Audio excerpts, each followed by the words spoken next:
যত ছিল হরিনামী উদ্ধারিল, তার সাক্ষী জগাই মাধায়। গৌড়ীয় বৈষ্ণবাচার্য প্রেম ভক্তির মহারাজ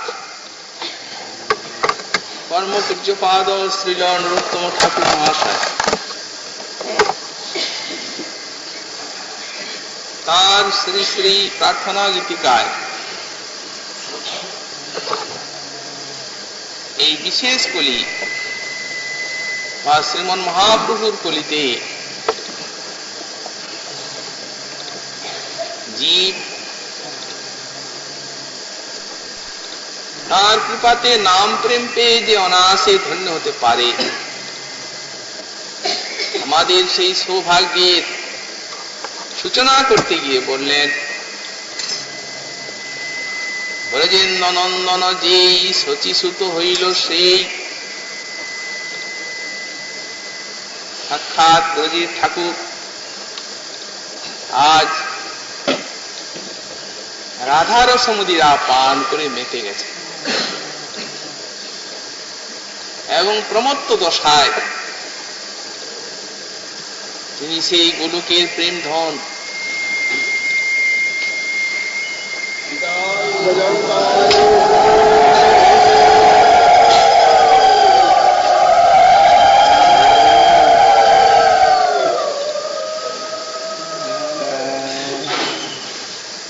বা ব্রজ প্রেম তিনি সহজ সরল ভাবে সকলেরই সুখলভ্য করে আর নাম কীর্তনের সঙ্গে সকলকে প্রদান করেছে এবং সেই তাঁর লীলাও তার এত বড় ব্যাপক যে মাগে বানা মাগে কেহ পাত্র বা অপাত্র ইহার বিচার নাহি জানে দিব মাত্র। তার করুণা এত ব্যাপক, কেউ বা তার কাছে চাইলেন, কেউ চাইলেন না, কারো বা প্রেম রাখার পাত্র ছিল, কারো বা ছিল না। মহাপ্রভু কিচ্ছু বিচার করলেন না, তার মাত্র একটি জিনিসের উপরে লক্ষ্য, সেটি কি জানে দিব মাত্র, তিনি দেবেন আর কিছু। এই জন্যই শ্রী প্রধানন্দ সরস্বতী পাদ বললেন, এইরকম মহাপ্রভুর চরণে আমাদের স্মরণ নিতে পারি। তার যুগের মানুষ আমরা, তার ভজন ব্যতি রেখে এই যে তার মহাদান রস নাম সংকীর্তনের ভিতরে যিনি দিয়েছেন, এই ব্রজপ্রেম আস্বাদনে আমরা বঞ্চিতই থাকব তার কৃপা ব্যতি। তার চরণে শরণাগতি, তার করুণা এই যুগের মানুষের একান্ত অপেক্ষিত।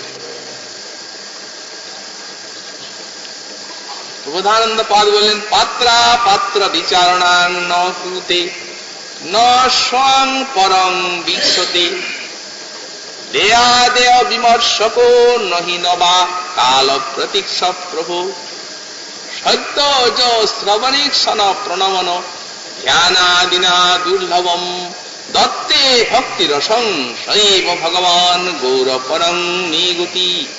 শ্রী গৌরাঙ্গদেব আমাদের পরম গতি হোক।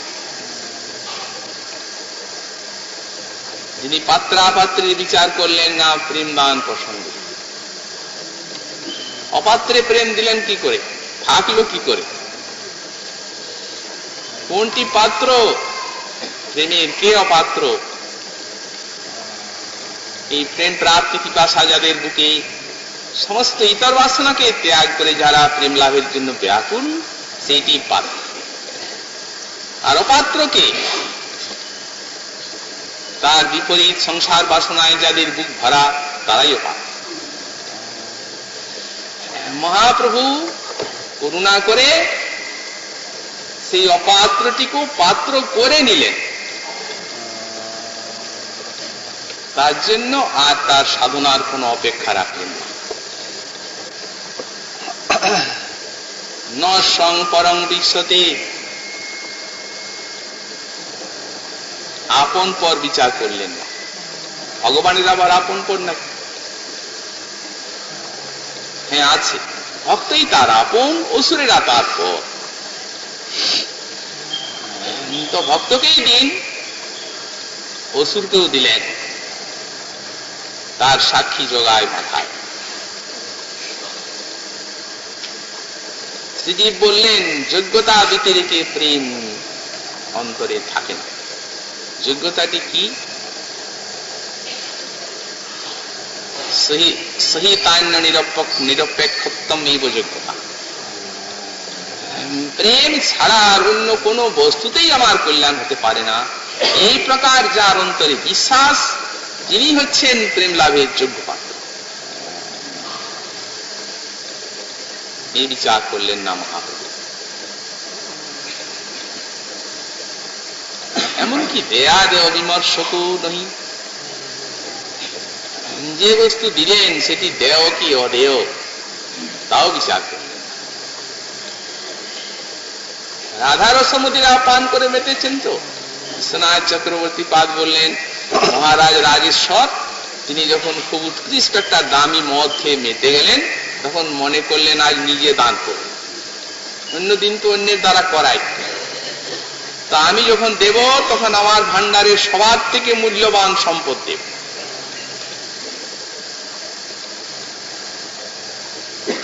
তখন 7 রাজার ধন যে একটা মণিমাণিক্য এক একটা, তিনি তো রাজেশ্বর, তার গৃহে অনেক আছে, সেই মণিমাণিক্য তিনি নিজের হাতে নিয়ে আর দিন দুঃখী দরিদ্রকে দিতে লাগলেন। বিচার করলেন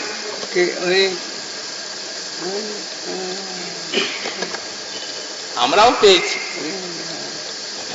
কিন্তু সেই মণির মূল্য বুঝতে পারলাম না। মহাপ্রভুর যুগ যত মূল্যবান, হরিনামের ভিতরে প্রেম সম্পদ দিয়েছেন তিনি, এটা বুঝলাম কই?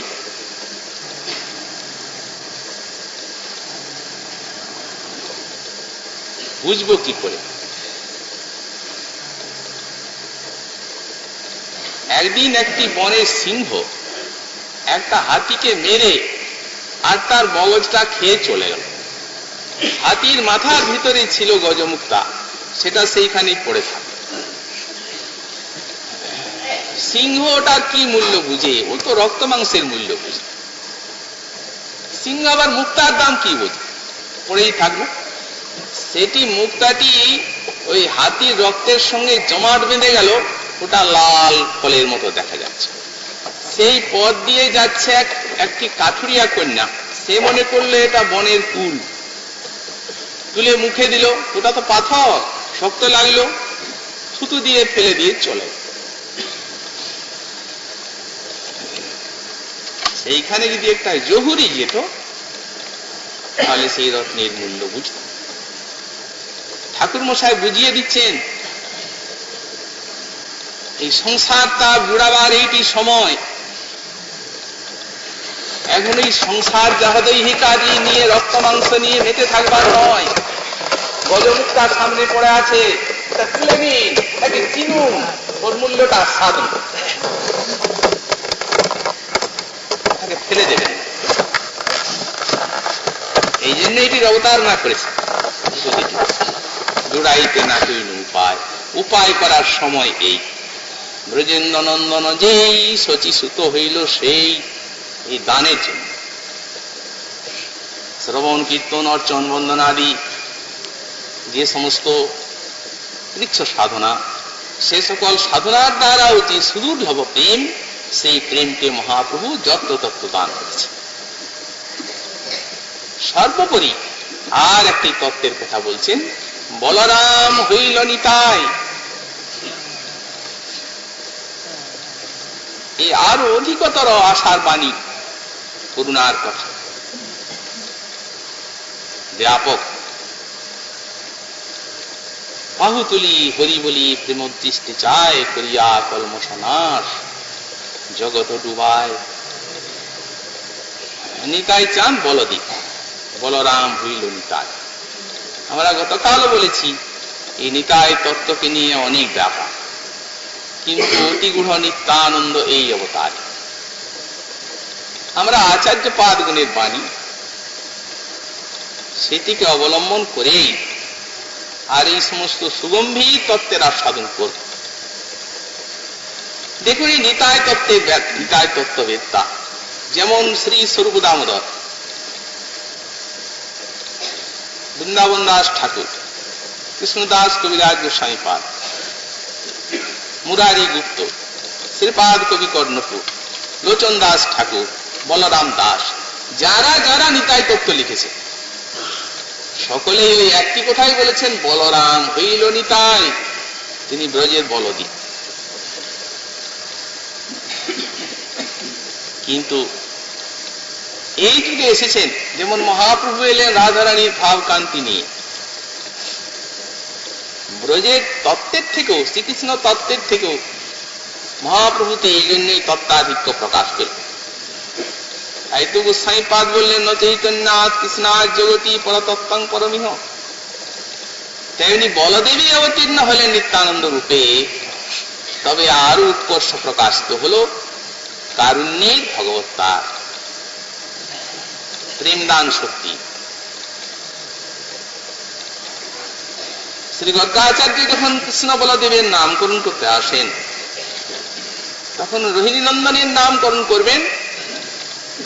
রোহিণী দেবীর কোলে বলদেব আছেন, গর্গাচার্য নামকরণ করছেন, অয়ং হি রোহিণী পুত্র রময়ন সুহৃদ গুণে আখ্যাস্যতে ইতি রাম বলাধিকাদ বলং বিদু যদু নাম পৃথক ভাবাত সংকর্ষণমসন্ততা। মহারাজ নন্দ এর তিনটি নাম রোহিণী পুত্রের। এই রমায়ণ শ্রীদ গুণে সব শ্রীদগণকে নিজের গুণের দ্বারা আনন্দ দেবে, এই জন্য এর নাম রাম। সেই বলরাম তিনি হলেন নিতাই চাঁদ, এই গুণটি তার হলো অতি ব্যাপক। এটার ওই শরীর গুণের মধ্যে আবদ্ধ থাকলো না, সারা বিশ্বই তার শরীর, সবার মধ্যে ছড়িয়ে পড়লো এই রমন আনন্দদান গুণটি। প্রেম দিয়ে আনন্দ দিলেন, এমন আনন্দের বস্তু আর জগতে কিছু নেই। যারে দেখে তারে কহে তন্তে তৃণ ধরি, আমারে কিনিয়া লহ বল গৌর হরি। দাঁড়ে দাঁড়ে যান, সকলকে বলেন নিতাই, যথেষ্টংরে ভ্রাত কুরু হরি হরি জ্ঞানমনীষম তত ব সংসারাম বুধি তরণ দায় মই লগের। ভাই, যথেষ্ট হরি নাম কীর্তন করো, তোমাদের সংসার উত্তরণের ভার আমাকে আছে।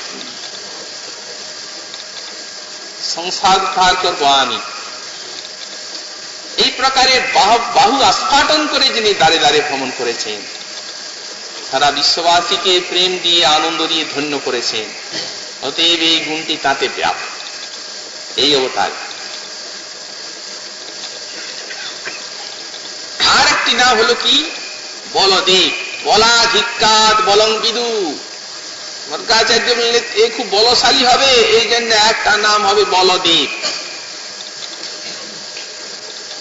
কিন্তু দৈহিক বলের থেকে এই যুগে মানসিক বলের এই প্রাবল্য। নিতাই চাঁদের মধ্যে এমন বাসনা শক্তি অখণ্ড প্রকাশিত হলো, জ্ঞান শক্তি, তারপর ইচ্ছা শক্তি, সমগ্র বিশ্বজীবকে প্রেম দানের সংকল্প গ্রহণ করলেন তিনি। মহাপ্রভু প্রচারিত প্রেম আর অধিক করুণা বিকাশ করে যত্রতত্র বিতরণ করলেন। এই বল শক্তিটিরও তার মধ্যে আধিক্য দেখা যায়। শেষে সংকর্ষণ। গর্গাচার্য বলেন যদুগণ এবং গোপগণকে আকর্ষণ করে এ সমান এক ভাবে স্থাপিত করবে, এই জন্য একটা নাম হবে সংকর্ষণ। তো উনি যদুগণ এবং গোপগণকে আকর্ষণ করে সমান ভাবে সকলের হৃদয়কে এক করে দিলেন। আর এখানে সংকর্ষণ শক্তির অতি প্রাবল্য। গৌরলীলায় প্রধানত দুটি জিনিস, একটি হচ্ছে বিশ্ব প্রেম আর একটি হচ্ছে আকর্ষণ। তো আকর্ষণটি হচ্ছে প্রেমের কার্য, প্রেম হচ্ছে কারণ, যেখানে প্রেম সেইখানেই আকর্ষণ থাকবে। মহাপ্রভু সাক্ষাৎ বিশ্ব প্রেম এবং নিতাই চাঁদ হচ্ছেন সেই প্রেমের আকর্ষণ শক্তি। এই জন্যই তো আকর্ষণ বলেই প্রেমকে অপেক্ষা করতে হবে। সাক্ষাৎ প্রেমময় মহাপ্রভু বললেন, প্রভু কহে নিত্যানন্দ সব জীব হইল অন্ধ, কেহ তো না লইল হরি নাম। এই নিবেদন তোরে যাহারে দেখিবে তারে তুমি কৃপা করি লইবে নাম। তুমি দয়া না করলে হবে না। তিনি বিশ্ব প্রেম, তিনি আকর্ষণের অপেক্ষা করবেন, তোমার অপেক্ষা। কারণ ওটা প্রেমেরই শক্তি। প্রেম সজাতীয় বিজাতীয় সব বস্তুকে টেনে আর নিজের করে নিতে চায়, এটি হচ্ছে প্রেমের স্বভাব। তবে প্রেম থাকলে আকর্ষণ শক্তি থাকবে, সেই আকর্ষণটি নিতাই, তাই সংকর্ষণ। সমগ্র বিশ্বজীবকে ওই প্রেমের ক্ষেত্রে আকর্ষণ করলেন তিনি মহাপ্রভু জুড়ি।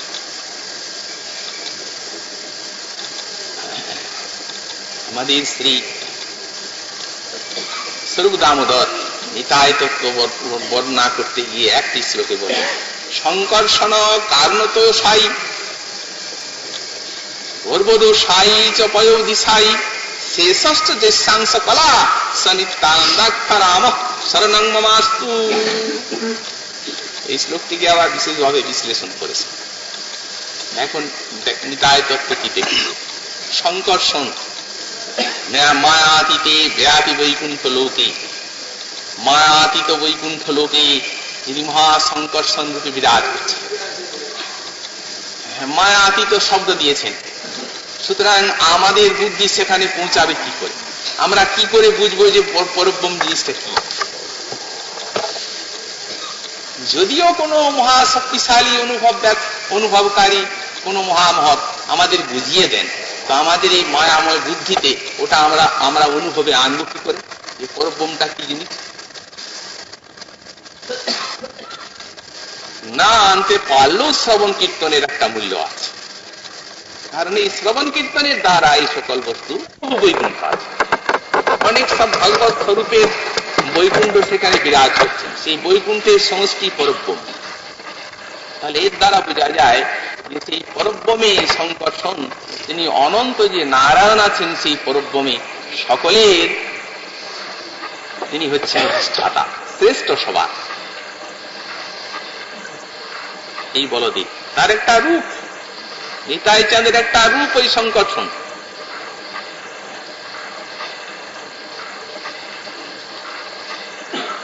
আমাদের শ্রীমদ রূপ গোস্বামী পাদ লঘু ভাগবতামৃতে লিখছেন যে এই যে বৈকুণ্ঠ, এই বৈকুণ্ঠ মায়াতীত লোক এবং শ্রুতি স্মৃতি উপনিষদ বৈকুণ্ঠের বহু মহিমা কীর্তন করেছেন। তাতে জানা যায় যে বৈকুণ্ঠের সমানই কোনো লোক নেই, তার উপরের কথা কি আছে। তারপরে আমাদের গোস্বামী পাদ সেইখানে দ্বিতীয় স্কন্ধের ভাগবতের 9 অধ্যায়ের 9ম শ্লোকের থেকে আরম্ভ করে 16 শ্লোক পর্যন্ত উদ্ধৃত করছেন। এখানে বৈকুণ্ঠের মহিমা কীর্তন করছেন। কি জিনিস বৈকুণ্ঠ? একটা এরকম অনন্ত বৈকুণ্ঠের সমাশ্রয় হচ্ছেন পরব্রহ্ম, আর সেই পরব্রহ্মের অধিপতি হচ্ছেন এই সংকর্ষণ। কি কঠিন নিতাই তত্ত্ব! তাই দেখুন, এই সংকর্ষণ নিতাইয়ের একটা রূপ, অন্য কিছু নয়। সেই ব্রজের বলদেব নিতাই চাঁদ। প্রবর্ততে যত্র রজস্তমস্তয়ো সত্যঞ্চ মিশ্রং ন চকাল বিক্রম ন যত্র মায়া কিমুতা পরিহরি রণুব্রতা যত্র সুরাসুরার্চিতা। যেখানে মায়া নেই, যেখানে সত্য রজ তম কোনো গুণ নেই, মিশ্র সত্যও নেই, বিশুদ্ধ সত্য প্রকাশিত আছে যে পরব্রহ্মে, সেখানে কি আছেন? সেখানে হরির অনুব্রতা। তারা সুরাসুরার্চিতা, দেবতাগণ পর্যন্ত যাদের অর্চনা করেন সেই সকল অসংখ্য সমস্ত ভগবানের পার্শ্বদ আছেন, নিরন্তর প্রেম রসে মেতে আছেন তারা।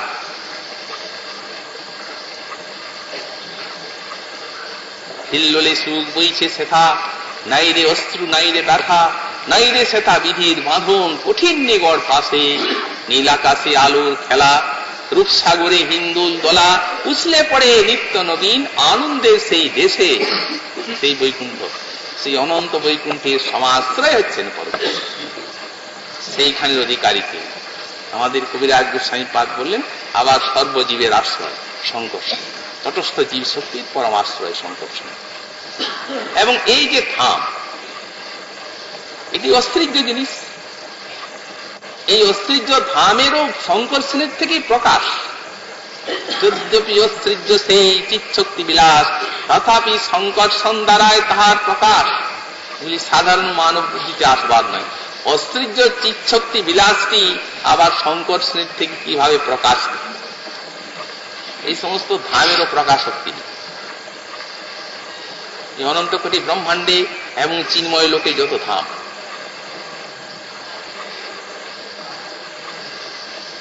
তারও মূলে রয়েছেন তিনি। জীব শক্তিরও পরমাশ্রয় তিনি। তিনি নিতাই চাঁদ রূপে হলেন অবতীর্ণ এবং সেই অনন্ত ঐশ্বর্য সমস্ত ভুলে।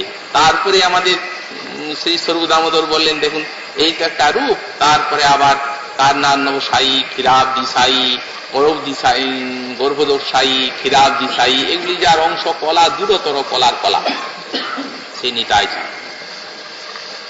সৃষ্টি তত্ত্বের মূলে যে চরমে নিতাই আছেন তাই দেখিতে। কার্নান্নবে যিনি স্মরণ করে আছেন, যার মধ্যে প্রকৃতি, এবং যিনি মহাপ্রলয় এসব জীব সমষ্টি নিয়ে প্রকৃতি যার মধ্যে বিশ্রাম করছে। যখন সৃষ্টি করবেন ইচ্ছা হলো, তখন প্রকৃতি তার থেকে আলাদা হয়ে যায়। দৃষ্টির দ্বারা জীব রূপ বীজ তাতে আধান করে দিল কার্নান্নবসায়ী, তখন প্রকৃতি বিক্ষুব্ধ হল। পুরুষ প্রকৃতির মিলনেই যেন প্রকৃতি গর্ভবতী হয়, তা তেমনি প্রকৃতি বিক্ষুব্ধ হয়ে আর সমস্ত তত্ত্বগুলিকে প্রকাশ করলেন একে।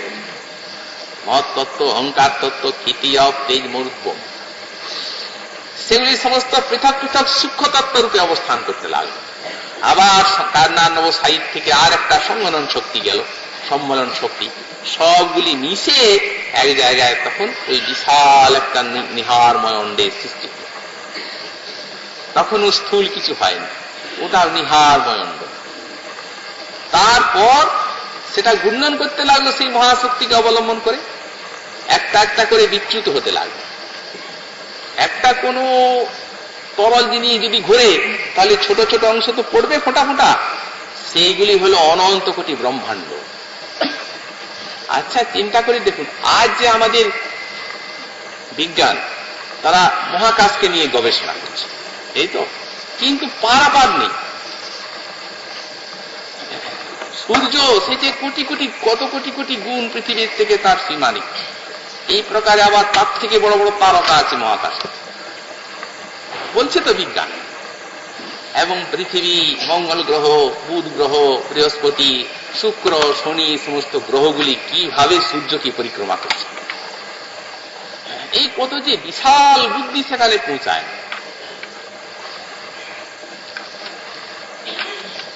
সেখানে এর পরপারের বস্তুকে কে বুঝতে পারে?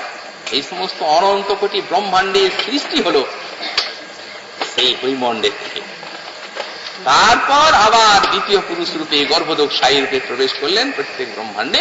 দেখলেন একেবারে কিচ্ছু নেই, শূন্য। প্রবেশ করিয়া দেখে সব অন্ধকার, দাঁড়াইতে স্থান নাহি, করিল বিচার। নিজাঙ্গ শেষ জলে ব্রহ্মাণ্ড অর্ধেক ভরিল, তারপর শেষ শয্যায় শয়ন করিল। তার নাভি নাল হইতে উঠিল এক পদ্ম, সেই পদ্মে হইল ব্রহ্মার জন্ম সদ্ম, আর সেই পদ্ম নালে হইল 14 ভুবন।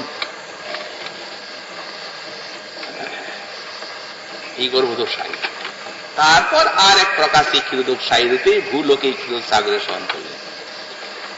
দেবতাগণ দেখতে পান না, যখন পৃথিবীতে ভার, সেটি অতি দূরতর অংশ কলা নিতাই চাঁদ বলদেবী। যখন পৃথিবীর ভার আক্রান্ত হয়, তখন সেইখানে যে স্তবটি করেন, তখন তিনি আদেশ দিয়ে দেন ব্রহ্মাকে, যাও এইভাবে অবতার রাধা করুন। এই সমস্ত পুরুষাবতারের চরম মূলে চিনি ভাবা যায় না। সেই তিনি আজ সাক্ষাৎ এই কলিকালে অবতীর্ণ হয়ে আজ জীবের দ্বারে ধারে পরিভ্রমণ করে বেড়াচ্ছেন হরিনাম বিতরণ করে। যারে দেখে তারে কহে দন্তে তৃণ ধরি, আমারে কিনি আলহ বল গৌর হরি। এ কি ভাবা যায়? দিনহীন যত ছিল হরিনামে উদ্ধারল, তার সাক্ষী জগায় মাথায়। যত দিনহীন ছিল এই যুগে সবকে হরিনাম দিয়ে উদ্ধার করলেন।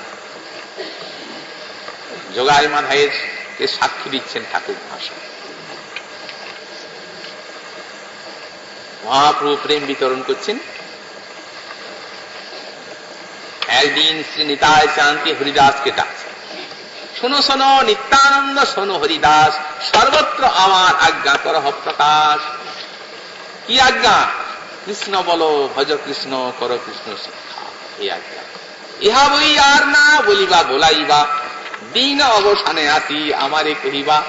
তোমরা লইলে ভিক্ষা যেই না করিব, তবে আমি চক্রহস্তে সবারে কাটিব।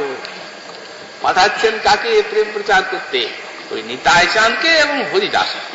তার মানে নিতাই সাক্ষাৎ হচ্ছেন প্রেমের মূর্তি, আর হরিদাস হচ্ছেন গৌর প্রেমের মূর্তি নিতাই, আর হরিদাস হচ্ছেন নামাচার্য।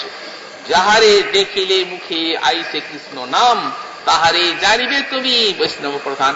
অতএব যিনি হরিদাসকে দেখবেন তার আপনি নাম এসে যাবে, আর নিতাইকে দেখবেন নাম প্রেম দুটা এর সঙ্গে এসে যাবে। এই নাম প্রেম দুটিকে পাঠিয়ে দিচ্ছেন মূর্তিমা। দুই প্রভু ঘরে ঘরে বেড়াচ্ছে। কি বলছেন? দোহার সন্ন্যাসী বেশ যান যার ঘরে, যিনি দেখেন তিনি নিমন্ত্রণ করেন, উষাই আজ আমার ঘরে ভিক্ষা। তখন তারা কি ভিক্ষা নেন? বললেন আমাদের ভিক্ষা হচ্ছে কৃষ্ণ বলা, ভজ কৃষ্ণ শিক্ষা, কর কৃষ্ণ শিক্ষা, এই বলে চলে যায়। যারা সুজন তারা কত আনন্দ পান। আর দুজন দ্বারা তারা পরস্পরে বলা বলি করেন, এই নিমাই পণ্ডিত নষ্ট করিল সকল। আরে সুজন যারা তারা এরকম বলবে নাকি? এইভাবে হরিনাম বিতরণ কার্য চলছে। একদিন দুই বিভোর মধ্য দূরের থেকে দেখছেন, কোথায় ওদিকে যাবেন না। ইসের করছে লোকে, ওই যে মেরে ফেলবে ওরা। কে কে তারা? সজ্জনেরা বলে দিচ্ছেন ওরা ব্রাহ্মণ জাতি, ভালোই ছিল আগে, কিন্তু অসৎ সঙ্গে তারা এখন এমন দুষ্ট হয়ে গেছে যে ডাকা, চুরি, গোমাংস ভক্ষণ, ঘর পোড়ানো, এমন পাপ নাই জগতে ওরা করে। হোমকে দাঁড়ালেন করুণার মূর্তি নিতাই। কি শুনলাম? আমার প্রভু নাই নদিয়ায় অবতীর্ণ হয়ে আছেন, সেইখানে এইরূপ মহাপাপী তাপি থাকবে? তাহলে অবতারের প্রয়োজন কি ছিল? এখন না জানি যেন, এখন মধ্যপ যেন আপনা না জানি, এই মতো হয় যদি শ্রীকৃষ্ণের নামে। এখন যেন মদ খেয়ে আর নিজেকে ভুলে গেছে, এই প্রকারের নাম রূপ মদিরা, প্রেম মদিরা পান করে যদি মত্ত হয়। যে সকল জনে দুইয়ের ছায়া পরশিয়া বস্ত্রের সহিত গঙ্গা স্নান করিল গিয়া, সেই সব জন যবে এ দুহারে দেখি, গঙ্গা স্নান হেন মানে তবে মোরে লেখি। কি কথা বললেন? যারা এদিকে দেখে বস্ত্রের সঙ্গে গঙ্গা স্নান করলো, সেই তারা যদি এদিকে দর্শন মাত্রে এদের ছায়া স্পর্শ করে গঙ্গা স্নান করলো যারা, সে সময় এমনি সমাজ।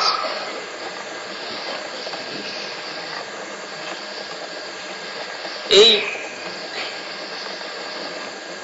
অস্পৃশ্য যারা, তারা সমাজের থেকে দূরে, তাদের ছায়া স্পর্শ করলে গঙ্গা স্নান। যারা এই দুইয়ের ছায়া স্পর্শ করে গঙ্গা স্নান করলো, তারা যদি এই দুজনকে দেখে গঙ্গা স্নানের মতো নিজেকে পবিত্র বলে মনে করে, তবে আমাকে মোরে লেখি, মানে তবে আমার নামটি সত্য হয় নিত্যানন্দ, তবে সে সার্থক মোর যত পর্যটন।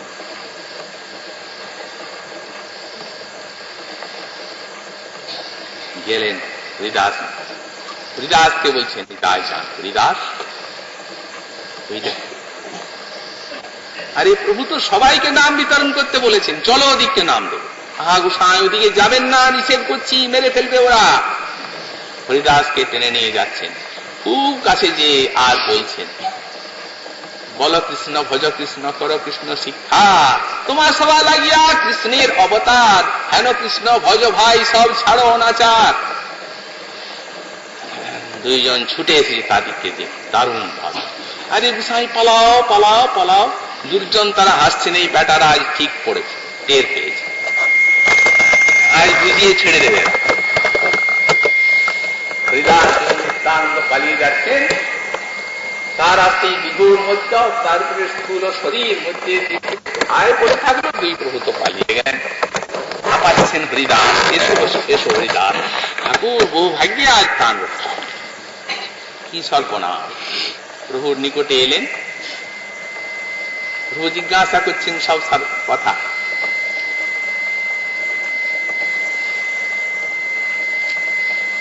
বলে দিলেন হরিদাস প্রভুর নিকটে সেই দুইয়ের বার্তা। প্রভু কহে, জানো জানো সেই দুই বেটা, খণ্ড খণ্ড করিব আছিলে মোর হেথা। হৃদয় চাঁদ গম্ভীর হয়ে আছেন, তখন কথা বললেন।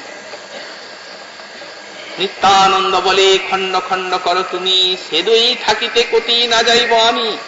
কিসের বা এত তুমি করহ বড়াই, সে দুইয়ের মুখে যদি গোবিন্দ বলায়, সহজেই ধার্মিক বলাই কৃষ্ণ নাম, কিন্তু সে দুই বিকর্ম বই নাহি জানে আন। তাদের উদ্ধার যদি দিয়া ভক্তি দান, তবে জানি পতিত পাবন হেন না। আমারে উদ্ধারী যত তোমার কারুণ্যের সীমা, তোমাকে আমাকে উদ্ধার করলে তো, আমার মতো পতিতকে তাদেরকে উদ্ধার করলে আরো তোমার কারুণ্য প্রকাশ হবে। প্রভু কহে, তাহাদের হইল উদ্ধার, যে ক্ষণে দর্শন শ্রীপাদ পাইল তোমার। আবার চিন্তা তুমি এতে মঙ্গল, অতএব অচিরাতে কৃষ্ণ তার করিবে কুশল। হয়ে গেল হরিদাস অদ্বৈতাচার্যের কথা প্রসঙ্গ। হরিদাস ঠাকুর সব কথা বলে দিচ্ছেন।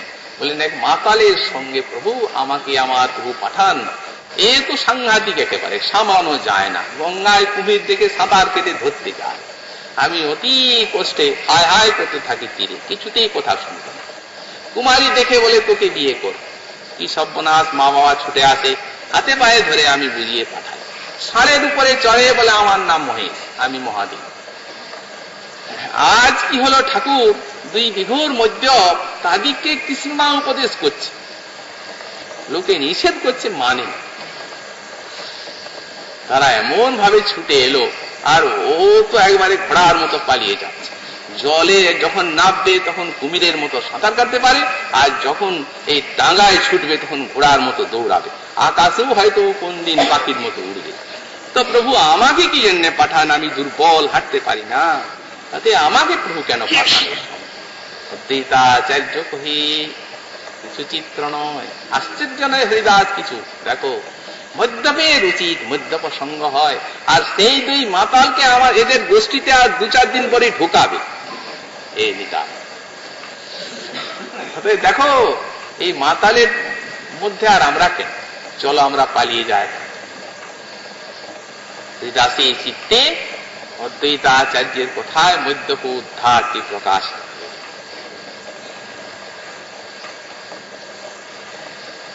সেই দুইজন যে সেইখান থেকে এলো, ওরা তো প্রভুর বাড়ি দিয়ে পালিয়ে যাচ্ছেন, সেই জায়গায় আড্ডা বাঁধ, এবং প্রভুর ওখানে যখন হরিনাম সংকীর্তন হয় খুব নৃত্য করতে থাকে। ভালো ভালো নিমাই পণ্ডিত করাইলা সম্পন্ন মঙ্গল চণ্ডীর গীত। এই মঙ্গল চণ্ডীর গীত নিমাই সম্পন্ন করাচ্ছি, যেখানে যা পাবো লুটপাট করে এনে দেব।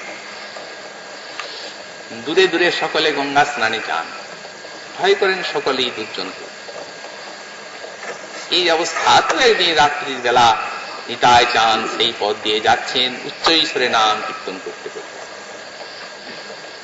কে রে কে রে বলি ডাকে জগায় মাথায়। নিত্যানন্দ বলেন, প্রভুর বাড়ি যাই। এক বলতে উল্টো বলছে, উত্তর দিচ্ছে। কুপিয়া মাথায় কহে, কিবা নাম তোর? নিত্যানন্দ কহে, অবধূত নাম মোর। এই অবধূত নাম শুনি মাথায় পিয়া মারিল প্রভুর শিরে মুটুকি তুলিয়া ফুটিল মুটুকি শিরে রক্ত পরে ধারে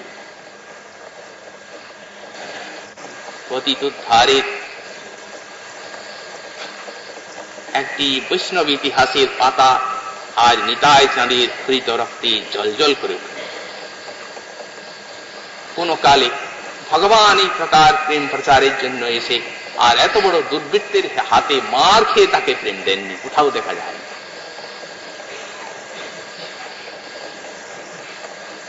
সেই তত্ত্ব সনিত ধারায় নিতাই চাঁদের ওই মহাপাপী তাপের কোটি কোটি জন্মের যত পাপ তাপ সব ধৌত হয়ে গেল, নির্মল হয়ে গেল তাদের চিত্তমন। আর তিনি সেইখানে খলখল করে হাসছেন। ভাই মাথায় মেরেছ, খুব ভালো, ভালো করেছ, একবার কৃষ্ণ কৃষ্ণ বলো। প্রভু সঙ্গে সঙ্গে লোক মুখে সংবাদ পেয়ে ছুটে আসছেন। জোগায় মাথায় মাঝখানে নিতাই চাঁদ খলখল করে হাসছেন, প্রভুকে দেখে ঠাকাচ্ছেন সেই ক্ষতটা। কিন্তু ধারা বয়ে রক্ত পড়েছে, ওই রক্ত দেখেই প্রভু একেবারে সম্বিত হারিয়ে গেলেন, ক্রোধে অভিভূত হয়ে পড়লেন। তিনি সুদর্শনকে ডাকলেন, চক্র চক্র চক্র এসে প্রকাশিত হলেন। নিতাই চাঁদ বলছেন, প্রভু এ তো চক্রের অস্ত্রের যুগ নয়। রাম আদি অবতারী ক্রোধে নানা অস্ত্র ধরে উসরে দে করিল সংহার, এবে অস্ত্র না ধরিল, প্রাণে কারে না মারিল, চিত্ত শুদ্ধি করিল সবার। প্রভু জগায় মাথায় আমাকে মেরেছিল, কিন্তু জগায় রক্ষা করেছে। এই রক্ষা করেছে শুনে তাকে আলিঙ্গন করলেন, পরিষ্কার হয়ে গেল।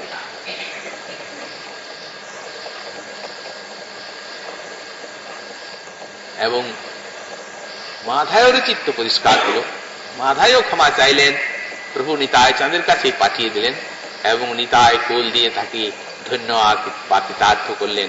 আজ পর্যন্ত যাদের নাম গুণ লীলা শ্রবণ কীর্তন করে এই নিতাই চাঁদের পতিত পাবন লীলার স্মৃতিতে বিশ্বজিৎ অভিভূত হয়ে থাকেন, এই জন্যই তাদেরকে সাক্ষী দিয়ে দিলেন।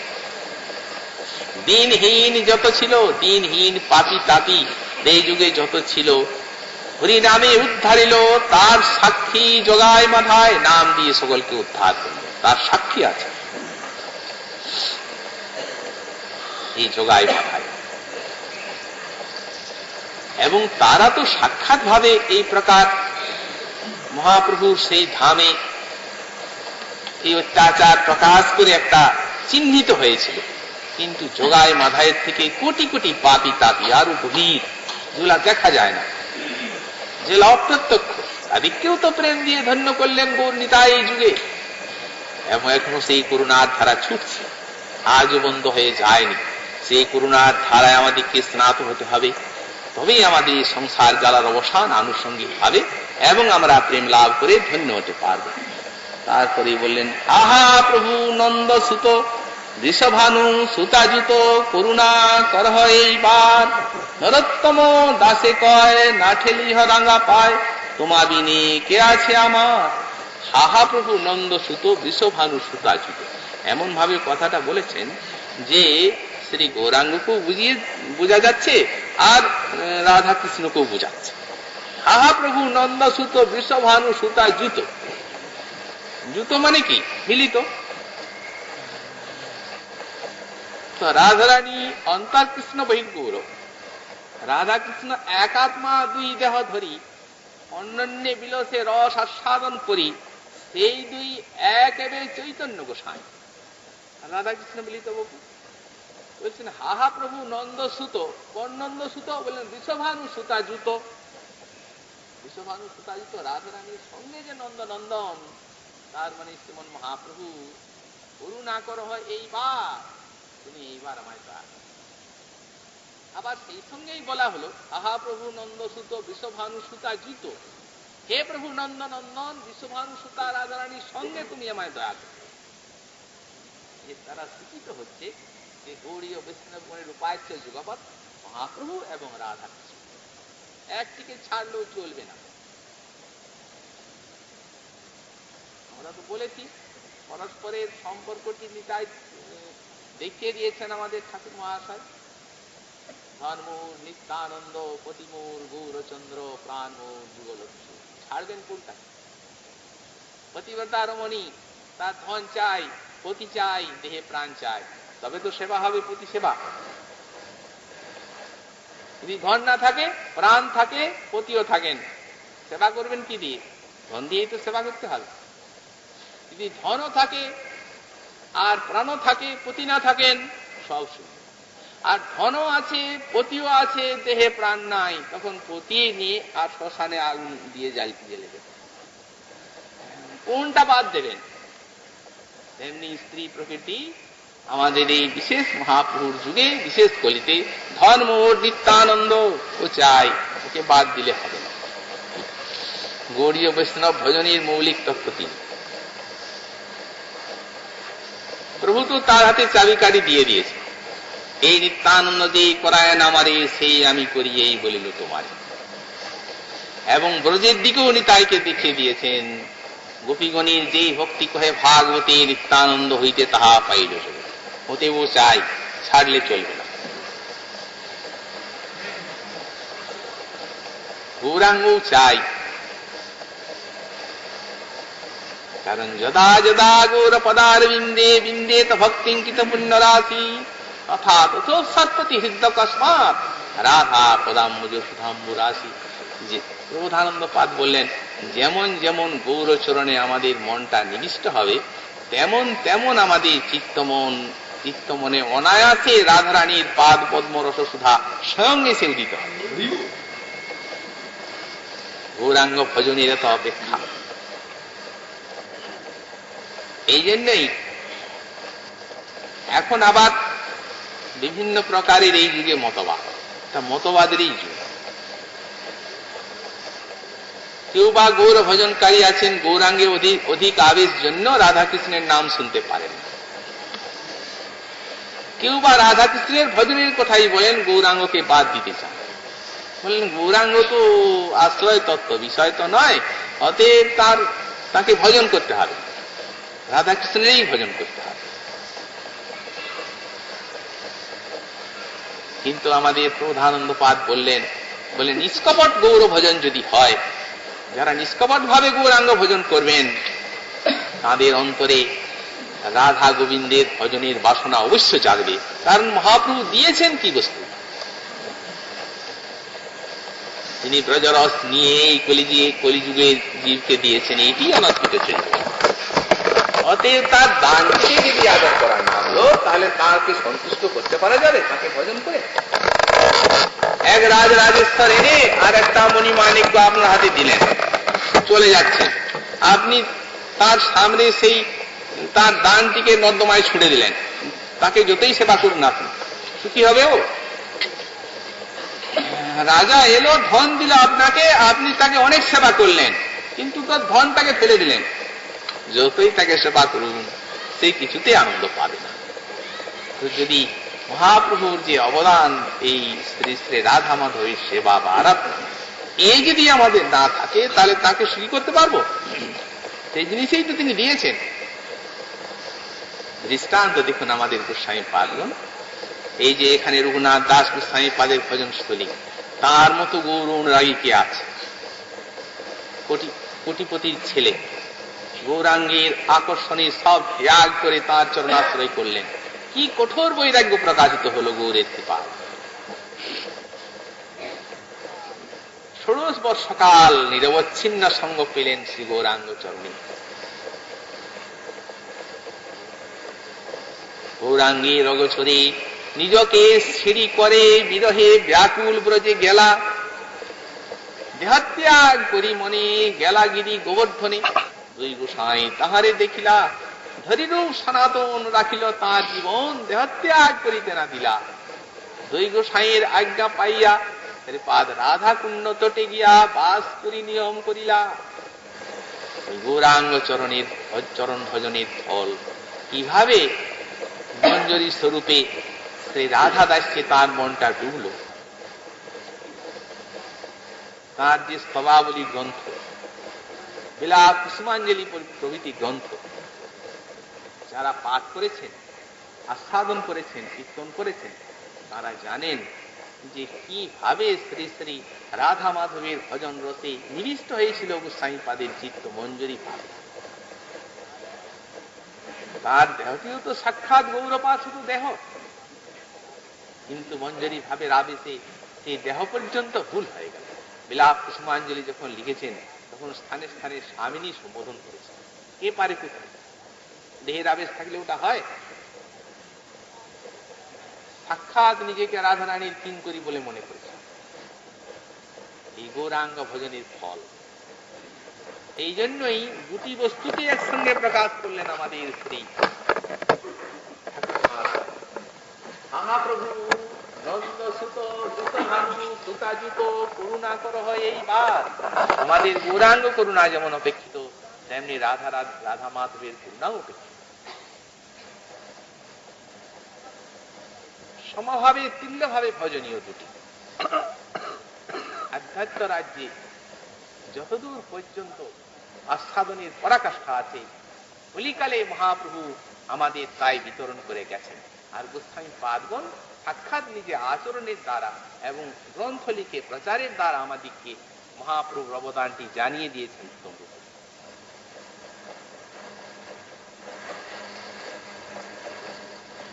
সেইটি হচ্ছে, এক তো প্রবোধানন্দ সরস্বতী পাদ লিখেছেন ব্রজের কথা। উনি বললেন এই বৃন্দাবনের নিকুঞ্জে যখন শ্রী শ্রী রাধা মাধবের বিলাস হয়, লীলা হয়, তখন কুঞ্জরন্ধ্রে নয়ন দিয়ে যারা সেই লীলা মাধুরী আস্বাদন করেন তাদের কি জাতীয় আনন্দ হয়। বললেন রাধা নাগর কেলি সাগর নিমগ্নালি দিশাং যৎসুখম নতল্লে সলবায়তে ভগবত সর্বে বিশক্ষোৎসব। ভগবানের রাজ্যে অনন্ত উৎসব আছে। বৈকুণ্ঠে যা আছে, অযোধ্যায় যা আছে, দ্বারকায় যা আছে, মথুরায় যা আছে, বৃন্দাবনে যা আছে,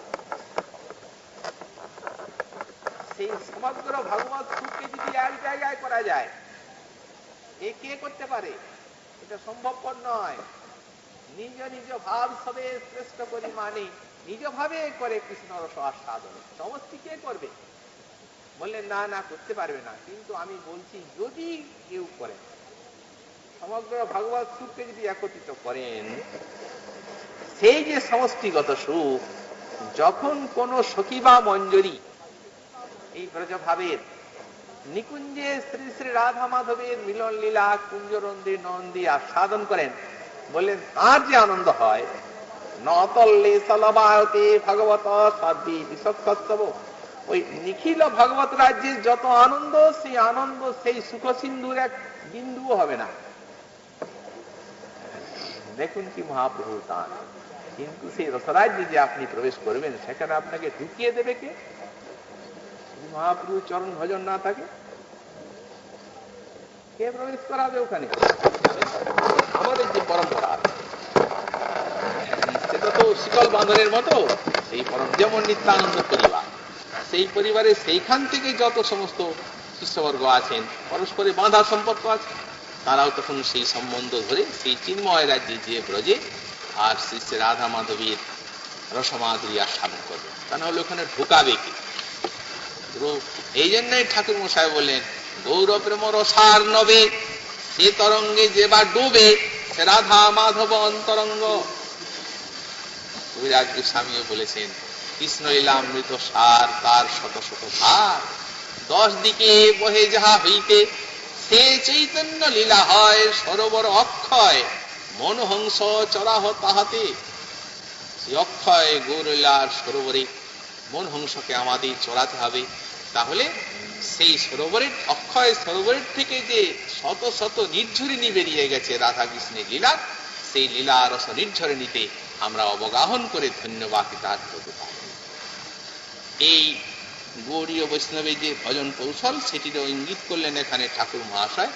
হাহা প্রভু নন্দ সুত ঋষভানু সুতাযুত, দুইটি বলা হলো, গৌরাঙ্গকেও বলা হলো, রাধা কৃষ্ণকেও বলা হলো। করুণা কর এইবার নরোত্তম দাসে কয় না ঠেলি হরাঙ্গা পায়। তোমা বিনে কে আছে আমার, শরণাগতিটি ঠিক হওয়া চাই। কতকটা মন ভগবানে দিলাম আর কতকটা মন অভিষ্টে দিলাম, এমন নয়, সবটাই দিতে হবে যা আছে। অর্থ সংসার ধন সম্পদ ইত্যাদিও আমার, এই আমার আমার, আর ঠাকুরও আমার। ঠাকুর বলছে না না, ওটা ছাড়ো, সবটা আমাকে দিয়ে দাও। কারণ আমার ভজনে কোনো ভাগাভাগি নেই। অর্ধেকটা সংসারে দিলাম বনটা আর অর্ধেকটা দিব ভগবানে, এইরকম নয়। যারা প্রকৃত ভক্ত সংসারে থাকলেও তাদের সংসারে কোনো আসক্তি থাকে না। তাদের সংসার যে কৃষ্ণের সংসার, ওরা তো আর মায়ার সংসার করছেন না। সুতরাং তাদের টাকা পয়সা, স্ত্রী পুত্র, অর্থ সম্পদ সব তো ভজন এবং গোবিন্দের সংসার নিয়ে আছেন তার। সুতরাং তাদের সংসারে কোন প্রাকৃত বা এই মাইক সম্পর্ক নাই বলে সেখানে সেটিও পরিপূর্ণরূপে ভগবানের চরণে শরণাগতি। এই ভাবটি আসা চাই, তোমা বিনু কে আছে আমার। আমাদের শ্রীদাস গোস্বামী পাদের ভজনস্থলী এটা। এই জায়গায় গুঞ্জরিত হয়েছে সেই রোগ। এখনো গভীর নিশীতে যখন প্রেমিক ভক্ত সারা বিশ্ব যখন সুপ্তির পড়ে নীরবতায় যখন সমগ্র জগৎ ডুবে যায়, তখন প্রেমিক ভক্তের হৃদয় তন্ত্রীতে ঝঙ্কারিত হয় রঘুনাথের সেই ক্ষীণ কণ্ঠস্বর, তবই বাস্মি ন জীবামি তয়া বিনা ইতি বিজ্ঞায় দেবিত্বং নয়মাং চরণান্তিকম। হে দেবী রাধিকে, তুমি চিন্তা করে দেখো, তুমি ছাড়া আমার জগতে কে আছে, কাকে নিয়ে থাকবো, এটা তুমি বুঝছো না কেন? কেন ফেলে রেখেছো দূরে? আমি তোমার ছাড়া যে কিছুই জানি না, আর বিশ্বে তোমার ছাড়া জগতে আমার কিছু নাই। এই জন্য তুমি এইটি বুঝে কৃপা করে নিজের চরণে টেনে নাও।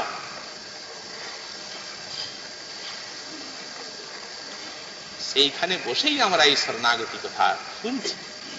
সাধক ভগবানের চরণে শরণাগত হয়ে ভজন করতে করতে ক্রমশ আস্তে আস্তে আস্তে আস্তে প্রেমের রাজ্যে, রতির রাজ্যে তাঁর এই শরণাগতির ভাবটি পরিপক্ক হয়। তখনই তিনি বুঝতে পারেন তোমা বিনে কে আছে, তুমি ছাড়া জগতে আমার আর কেউ নেই।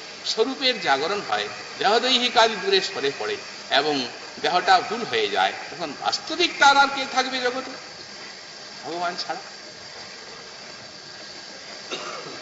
এই রূপে ছিল ঠাকুর মহাশয় এই প্রার্থনাটি করলেন। পরে আবার লালসাময়ী প্রার্থনা আরম্ভ করছেন ছিল ঠাকুর মহাশয়। শ্রীমন মহাপ্রভুর কৃপা হলে আগামীকাল আবার